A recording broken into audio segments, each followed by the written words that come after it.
நண்பர்களை நீங்கள் பார்த்து கொண்டு இருப்பது உங்கள் கௌசிகா ரிவ்யூ. சரி வாங்க வீடியோக்குள்ளே போய் என்ன நடக்க போகுது அப்படின்னு சொல்லிட்டு பார்த்தீங்களன்னா, நம்ம விஜய் இருக்கார்ல, அவரை எப்படியாவது காப்பாற்றணும் அப்படின்னு சொல்லிட்டு ஒரு முயற்சியில் இறங்குறாங்க நம்ம மல்லி. ராஜேஸ்வரியை நம்பி யூஸ் இல்லை. ராஜேஸ்வரி எப்படியாவது விஜயை ஒரேடியாக ஜெயிலில் போடலாம் அப்படின்னு சொல்லிட்டு சதி திட்டம் தீட்டின்னு இருக்காங்க. ஆனால் அந்த திட்டத்தை எல்லாமே நம்ம முறியடிக்கணும். அதுக்கு நம்மளால் முடிஞ்ச எல்லா விஷயத்தையும் நம்ம செஞ்சாகணும். என்ன பண்ணலாம் ஏது பண்ணலாம் அப்படின்னு சொல்லிட்டு தீவிரமாக ஒரு பக்கம் யோசிச்சுன்னு இருக்காங்க நம்ம மல்லி. அந்த சமயத்தில் தான் அவங்களுக்கு ஆதரவாக வந்த வக்கீல் இருந்துன்னு எல்லா விஷயத்தையும் சொல்கிறாரு. நானும் ஒரு பக்கம் கோர்ட்டில் வந்து வாதாடுறேன், உன்னோட பக்கம் நீதியும் நீதாமா கேட்டு வாங்கணும். அந்த இடத்துல எனக்கு கரெக்டாக ஆப்போசிட் லாயர் இருக்கார்ல, அவர் இருந்துன்னு எப்படின்னா குறுக்கு விசாரணை பண்ணி என்ன ஸ்டாப் பண்ணுறாரு. ஏன்னா எவிடன்ஸ் எல்லாமே அவங்ககிட்ட இருக்குது. அந்த இடத்துல நீ தான் வந்து உன்னோட ஆதங்கத்தை சொல்லி நீதிபதிக்கிட்ட எப்படியாவது கொஞ்சம் ரெக்வஸ்ட் பண்ணி கொஞ்சம் அல்ற மாதிரி கேட்டேன்னா அடுத்த செகண்டே அங்கே எதனா ஒரு மாற்றம் நடக்கும். அந்த சமயத்தில் எதனா வாய்தா 2 நாள் 3 நாள் விடுவாங்க. அதை பயன்படுத்திட்டு நம்ம எதனா ஒரு எவிடன்ஸை கண்டுபிடிச்சி விஜயை வெளியே எடுத்துடலாம் அப்படின்னு சொல்லிட்டு அந்த வக்கீல் சொல்கிறாங்க. இதை கேட்டால் நம்ம மல்லியும் சரி ஓகே, இவர் சொல்கிறதும் கரெக்டாக தான் இருக்குது, இதை திங்க் பண்ணி பார்த்தாலும் ஓகே தான், சரி நான் பேசிக்கிறேன் அப்படின்னு சொல்லிட்டு அங்கே வராங்க. அங்கே வந்து கொஞ்ச நேரம் எல்லாமே நடந்துன்னு இருக்குது, பேசிட்டும் இருக்காங்க. அந்த சமயத்தில் நம்ம ஜட்ஜம்மா இருக்காங்கல்ல, அவங்க இருந்துன்னு மல்லி உங்கள் தரப்பு எதனா சொல்ல விரும்புகிறீங்களா அப்படின்னு சொல்லிட்டு கேட்குறாங்க. உடனே அவங்க வந்து எல்லாத்தையும் சொல்கிறாங்க. இந்த மாதிரி அவங்க அக்கா மோசடி பண்ணுறவங்க, அவங்க ஒரேடியாக விஜயை ஜெயிலில் தள்ளிடலாம் அப்படின்னு சொல்லிட்டு பிளான் பண்ணி இருக்காங்க. இதுலேருந்து விஜய் எப்படியானா காப்பாற்றணும்னு சொல்லிட்டு நான் ரொம்பவே குறிக்கோளாக இருக்கேன். என் கணவர் எனக்கு வேணும். அது மட்டும் இல்லாமல் விஜய் எந்த ஒரு தப்பும் பண்ணலை.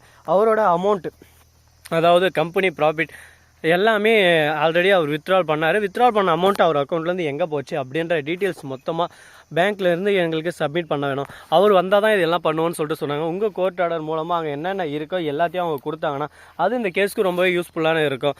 யார் அவர் தான் எடுத்தாரா இல்லை அவர் செக்கை யூஸ் பண்ணி வேறு யாரானா அக்கௌண்ட்டுக்கு டிரான்சாக்ஷன் பண்ணிட்டாங்களா அப்படின்ற முழு விவரமும் தெரிய வரும். அது மூலயமா நாம் என்ன நடந்துச்சு ஏது நடந்துச்சு, விஜய் மேலே தப்பு இருக்கா இல்லையா அப்படின்னு சொல்லிட்டு கண்டுபிடிச்சிடலாம் அப்படின்னு சொல்லிட்டு நம்ம மல்லி சொல்லிட்டு இருக்காங்க. இதை கேட்டால் தான் ஜட்ஜம்மா வந்து கரெக்ட், ஆமாம் அவரோட பேங்க் ஸ்டேட்மெண்ட் எதானே நீங்கள் எடுத்துன்னு வந்தீங்களா, எதானே இது வரைக்கும் எடுத்து காட்டினீங்களான்னு சொல்லிட்டு அதான் அவங்களுக்கு ஆதரவாக வாதாடுறாங்கல்ல நம்ம ராஜேஸ்வரியோட வக்கீல் அவங்ககிட்ட கேட்குறாங்க.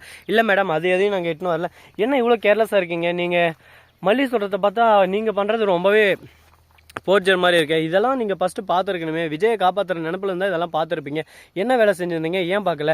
அவர் வந்து ஜெயிலில் தள்ளப்பட்டார். அடுத்த நாள் தான் இதில் அமௌண்ட்டெல்லாம் டிரான்சாக்ஷன் ஆகிருக்கு. இது எங்கே போச்சு என்ன ஆச்சு, அவர் இல்லாமல் யார் எடுத்தாங்க அப்படின்ற முழு டீட்டெயிலும், ஏன்னா பேங்க்லேருந்து எடுக்கிறது அது முழு டீட்டெயில்ஸும் ஒரு கருப்பு பணமாக இருந்தால் கூட சரி ஓகே ஏதோ ஒன்று சொல்லலாம். ஷேர் அமௌண்ட் எப்படி வராமல் போகும் எல்லா டீட்டெயில்ஸ் இருக்குல்ல, ஏன் நீங்கள் இதெல்லாம் ஃபர்தராக விசாரிக்கலாம் அப்படின்னு சொல்லிட்டு போலீஸை பிடிச்சி ஒரு ஏறுன்னு ஏறாங்க. அவங்க சைலண்ட்டாகவே இருக்காங்க போலீஸ் ஒரு பக்கம்.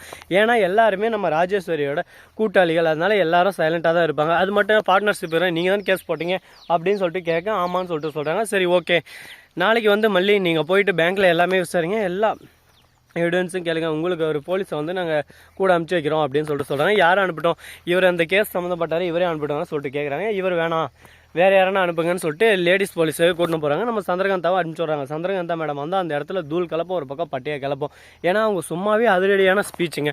அவங்க வந்தால் எல்லா நியாயம் நேர்மை எல்லாமே பார்ப்பாங்க, ஒருத்தரை எப்படி காப்பாற்றலாம் அப்படின்ற ஒவ்வொரு விஷயத்தையும் யோசிப்பாங்க. ஆனால் மற்றவங்க யாரும் வந்தால் ஐயோ வேணாம் வேணாம் வேணாம் வேணாம் எப்படியாவது இதை முடிச்சு காட்டணும் அப்படின்னு சொல்லிட்டு திங்க் பண்ணுவாங்க. இந்த மாதிரி ஒரு பக்கம் திங்கிங்கில் போயின்னு இருக்காங்க. இதை எப்படியாவது முடிச்சு காட்டணும், மேலும் மேலும் நம்ம உயர்ந்து வரணும் அப்படின்னு சொல்லிட்டு நம்ம மல்லிக்குள்ள ஒரு எண்ணம் இருக்குது. விஜயை காப்பாற்றிடுவாங்களா அப்படின்னு சொல்லிட்டு பார்த்தீங்கன்னா 100% விஜயை காப்பாற்றிடுவாங்க. ஏன்னா அவங்களோட முழு முயற்சியும் விஜயை காப்பாற்றுறது மட்டும்தான் இருக்குது. தூங்குற போது மூச்சு விடுறது கிட்ட இல்லை, விஜய் எப்படி காப்பாற்றுறது அப்படின்னு சொல்லிட்டு தான் திங்க் பண்ணிருக்காங்க. அந்தளவுக்கு விஜய் மேலே உயிரே வச்சுன்னு இருக்காங்க நம்ம மல்லி. சரி இதெல்லாம் இந்த பக்கம் ஒரு பக்கம் பிரச்சனைகள் போயின்னு இருக்குன்னா மறுபக்கம் ராஜேஸ்வரி இன்னும் டென்ஷன் ஆகிறாங்க. என்னடா இது நாம் எதிர்பார்க்கறதால இந்த மல்லி பண்ணுறாளே, அதுக்கு தான் மேடம் நான் அப்போவே சொன்னேன் மல்லி கேட்டு இந்த விஷயம் தெரியக்கூடாது, தெரியாமல் வச்சுனுக்கிறதே நம்மளுக்கு நல்லதுன்னு சொல்லிட்டு நீங்கள் தான் அவளா ஒரு ஆளா அப்படின்னு சொல்லிட்டு வாய்விட்டீங்க. இப்போ பார்த்தீங்களா அவங்களே இப்போ தரமாக இறங்கி வேலை செய்ய ஆரம்பிச்சிட்டாங்க. இப்போ என்ன பண்ண போகிறோம்னு சொல்லிட்டு எனக்கு ஒன்றும் புரியல. ஏன்னா அவங்க ஒவ்வொரு விஷயத்தை கண்டுபிடிக்க ஆரம்பித்தா நம்மளால் அப்புறம் ஒன்றும் பண்ண முடியாது. நம்ம கேதர் பண்ண விஷயம் எல்லாமே ஒரு பக்கம் பிளாப்ஸ் ஆயிரும் அப்படின்னு சொல்லிட்டு பேசிகிட்டு இருக்காங்க. இதை கேட்கும் போது நமக்கு ஒரு பக்கம் ஷாக்கிங்காக தான் இருக்குது. இப்போ என்ன பண்ண போகிறோம் ஏது பண்ண போகிறோம்னு சொல்லிட்டு தெரியாமல் குழப்பங்கள் ஒரு பக்கம் அதிகமாகிட்டு போயின்னு இருக்குது. பாப்பா இன்னும் மேலும் மேலும் எந்த ஒரு பிரச்சனையும் வரக்கூடாது அப்படின்னு சொல்லிட்டு நாம் ஒரு பக்கம் நினச்சிட்டு இருக்கோம். அதே மாதிரி நடக்குமா நடக்காதா என்ன நடக்கும் அப்படின்ற ஒவ்வொரு விஷயத்தையும் நம்ம பார்த்தா தாங்க தெரிய போகுது. அது மட்டும் இல்லாமல் நம்ம வெண்பா குட்டி இருக்காங்களே, அவங்கள பற்றி சொல்கிறதுக்கு வார்த்தையே இல்லை. அவங்களும் கோர்ட்டுக்கு வராங்க அந்த சமயத்தில். எதுக்காக அப்படின்னு சொல்லிட்டு விஜயை பார்க்கறதுக்கு. விஜய் கட்டி பிடிச்சின்னு அலறா ஒரு பக்கம். அந்த சமயத்தில் நம்ம வெண்பா மல்லியம்மா உங்களை எப்படியான வெளியே எடுத்துடுவாங்க டாடா, ராஜேஸ்வரியாத்தான் இருக்காங்களா, அவங்க உண்மையாகவே மல்லியம்மா சொன்ன மாதிரி தான் உங்கள் இப்போ எல்லாம் பாசமெல்லாம் இதில் எனக்கு தெரியும் எல்லாம் வெண்பா, ஆனால் இதை நான் எதுவும் இப்போ காப்பாற்ற வெளியே காட்டிக்க முடியாது, அதை புரிஞ்சுக்கோ எந்த சூழ்நிலையில் நான் காட்டணும், எப்போ நான் வெளிப்படுத்தணும்னு நல்லாவே தெரியும். இப்போதைக்கு நான் இதெல்லாம் பண்ணேன்னா மல்லி உயிருக்கே ஆபத்தாயிரும். அதனால் நான் மல்லிக்கு ஆதரவாக இருக்காத மாதிரி தான் இருந்தாகணும். வெளியே வர வரையும் மல்லி நான் எதிரியை தான் பார்த்தாகணும். அப்படி பார்த்தா மாதிரி தான் மல்லி எதுவும் ஒன்றும் பண்ண மாட்டாங்க. விஜய் இன்னும் என்னை நம்பின்னு இருக்கான் அப்படின்னு சொல்லிட்டு நம்ம ராஜேஸ்வரியாத்தையும் எதுவும் பண்ண மாட்டாங்க அப்படின்னு சொல்லிட்டு சொல்கிறாங்க.